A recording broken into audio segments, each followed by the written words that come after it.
সামনে বিধানসভা নির্বাচনকে মাথায় রেখে উত্তরবঙ্গ থেকে প্রচার শুরু করেন তৃণমূল নেত্রী। তারপর থেকে পুরোদমে নির্বাচনী প্রচারে নেমে পড়েছেন তৃণমূল সুপ্রিমো। সোমবার পাঁশকুড়ার জয়কৃষ্ণপুর নেকড়া বাজার গ্রাউন্ডে জনসভা করেন তৃণমূল নেত্রী। জনসভা থেকে স্বভাবসিদ্ধ ভঙ্গিতে তাকে ফের আক্রমণ শানাতে দেখা যায় গেরুয়া শিবিরের বিরুদ্ধে। পাঁশকুড়ার সভা থেকে তিনি ফের কেন্দ্রের বিরুদ্ধে বঞ্চনার অভিযোগ তোলেন। কটাক্ষে সুরে বলেন, কেন্দ্রীয় সরকার ঘাটাল মাস্টার প্ল্যানে টাকা দেয়নি। রাজ্য সরকারের তরফ থেকে 1,500 কোটি টাকা দেওয়া হয়েছে ঘাটাল মাস্টার প্ল্যানের জন্য। ঘাটাল মাস্টার প্ল্যান হলে পাঁশকুড়ার মানুষ উপকৃত হবেন। দীর্ঘদিন দিল্লির জমিদারদের কাছে আমরা আবেদন জানিয়েছি যে ঘাটাল মাস্টার প্ল্যানটা করে দিন। প্রতি বছর মানুষ বন্যায় ভাসে। আমি তো প্রতিবার ছুটে আসি, আমার দেখার সুযোগ হয়, আমি জানি মানুষ কত কষ্টে থাকে। তাই আপনাদের বলি, এতদিন বলা সত্ত্বেও ঘাটাল মাস্টার প্ল্যান কেন্দ্রীয় সরকার কিন্তু করে দেয়নি। আমরা আমাদের রাজ্য সরকার থেকে 1,500 কোটি টাকা দিয়েছি। ঘাটাল মাস্টার পরিকল্পনার কাজ শুরু হয়ে গেছে। মুখ্যমন্ত্রীর দাবি, রাজ্যে বিজেপি ক্ষমতায় এলে মাছ খাওয়া নিষিদ্ধ করে দেওয়া হবে, কথা বলতে দেওয়া হবে না। প্রত্যেকটা সিট আমার কাছে গুরুত্বপূর্ণ। মনে রাখবেন, একটা সিটে যদি আমরা হারি, সেই সিটটা নিয়ে বিজেপি আপনার মাছ খাওয়া বন্ধ করবে, আপনার মাংস খাওয়া বন্ধ করবে, আপনার কথা বলা বন্ধ করবে। নির্বাচন চলাকালীন এবং ভোট গণনার দিন মহিলা ভোটারদের ভোট বক্স পাহারা দেওয়ার পরামর্শ তৃণমূল নেত্রীর। ভোটকে পাহারা দিতে হবে।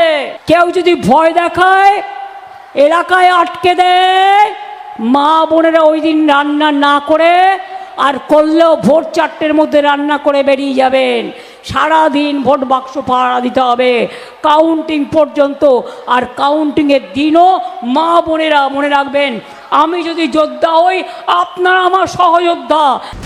সম্প্রতি রাজ্যে এসে তৃণমূল সরকারের বিরুদ্ধে চার্জশিট দেন স্বরাষ্ট্রমন্ত্রী অমিত শাহ। সেই প্রসঙ্গে তৃণমূল নেত্রী তুলোধনা করেছেন বিজেপি সরকারকে। অসৎ উপায়ে বিজেপি নির্বাচনে জিততে চাইছে বলে অভিযোগ করেন তিনি।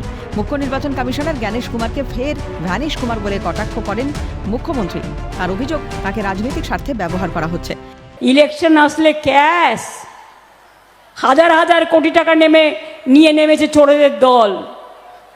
জানেন তো, কখনো কখনো চালন আবার ছুঁচের দোষ ধরে। আমাদের বিরুদ্ধে চার্জশিট দিচ্ছে, জনগণ তোমাদের বিরুদ্ধে চার্জশিট দিচ্ছে। বাংলা 2 লক্ষ কোটি টাকা কেন দাওনি? জবাব চাই, জবাব দাও।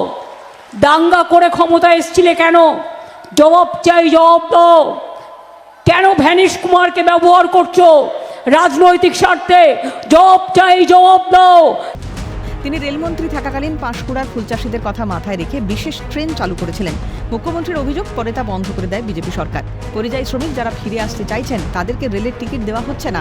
পাশাপাশি বাসে করে আসতে চাইলে সেই বাস উত্তরপ্রদেশে আটকে দেওয়া হচ্ছে। কেন্দ্রের বিরুদ্ধে গুরুতর অভিযোগ মুখ্যমন্ত্রীর। আজও জেনে রাখবেন, পরিযায়ী শ্রমিকরা যারা বিভিন্ন জায়গায় কাজ করে, তারা আসতে চাইছে, তাদের রেলের টিকিট দেওয়া হচ্ছে না। এমনকি বাস করে দিলে তাদের বাসটা উত্তরপ্রদেশে আটকে দেওয়া হচ্ছে।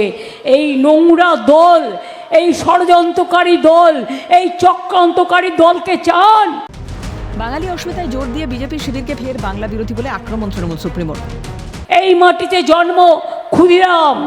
ক্ষুদিরাম গান গেয়েছিলেন, একবার বিদায় দে মা, হাসি হাসি পড়ব ফাঁসি, দেখবে ভারতবাসী। আর সেই ভারতবর্ষকে জ্বালিয়ে পুড়ে ছারখার করে দিচ্ছে কে জানেন?